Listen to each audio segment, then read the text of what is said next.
Shalom saudara, kembali di Efrata Devotion. Bacaan kita hari ini dari Kejadian 12 ayat 10 sampai ayat 20, tetapi saya membacanya hanya sampai ayat 13 dan saudara silakan membaca secara mandiri. Demikian firman Tuhan. Abram di Mesir.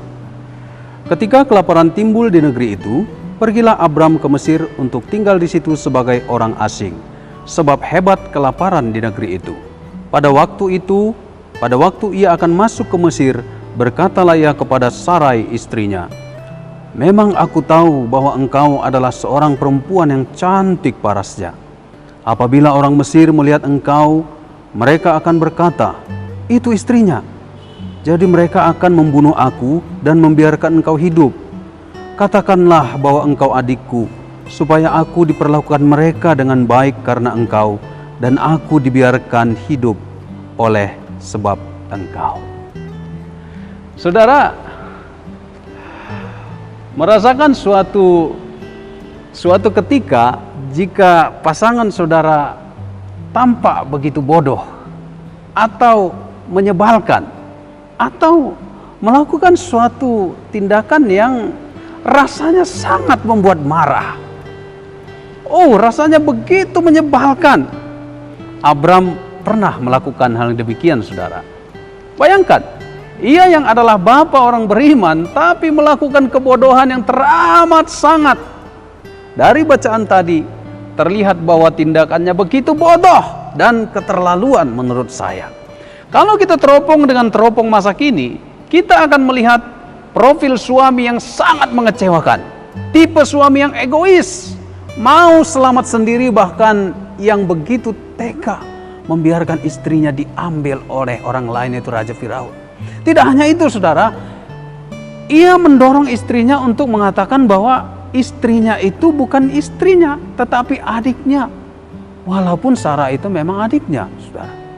Tetapi lebih keterlaluan lagi, ia bahkan mau menerima banyak hadiah sebagai imbalan atas diri Sarai, yang pada zaman sekarang tindakan demikian sudah masuk dalam kategori perdagangan manusia, human trafficking.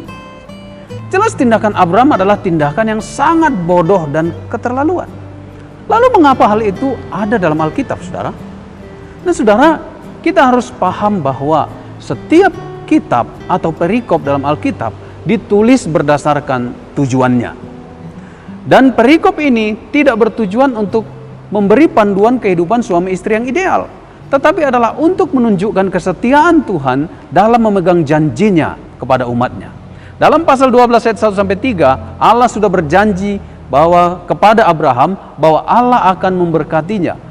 Memberkati orang yang memberkati dirinya, yaitu Abraham, dan mengutuk orang yang mengutuknya.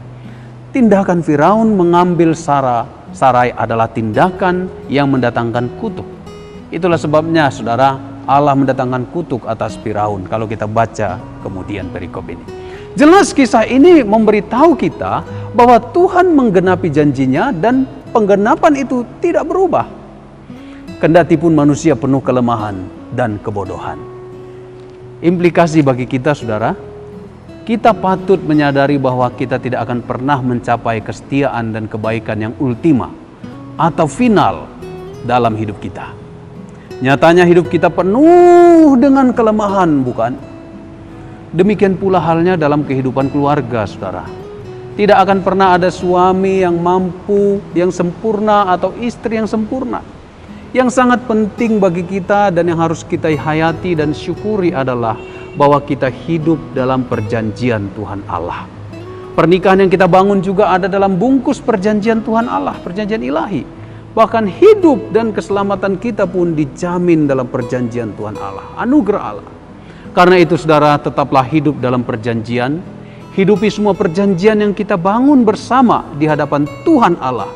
Pandanglah perjanjian itu bukan pada pasangan yang tidak sempurna, suami atau istri yang gak sempurna, anak yang gak sempurna. Setialah dalam perjanjian, sekalipun pasanganmu begitu menjengkelkan. Bahkan sekalipun suamimu atau pasanganmu suatu saat melakukan hal yang bodoh dan keterlaluan, ingat, kasih karunia Allah menutupi banyak sekali dosa dan kelemahan. Ketika pasanganmu terlihat bodoh, berpikirlah, jangan-jangan kita pun sedang bodoh. Ingat, pandanglah perjanjian Allah. Tuhan Yesus memberkati.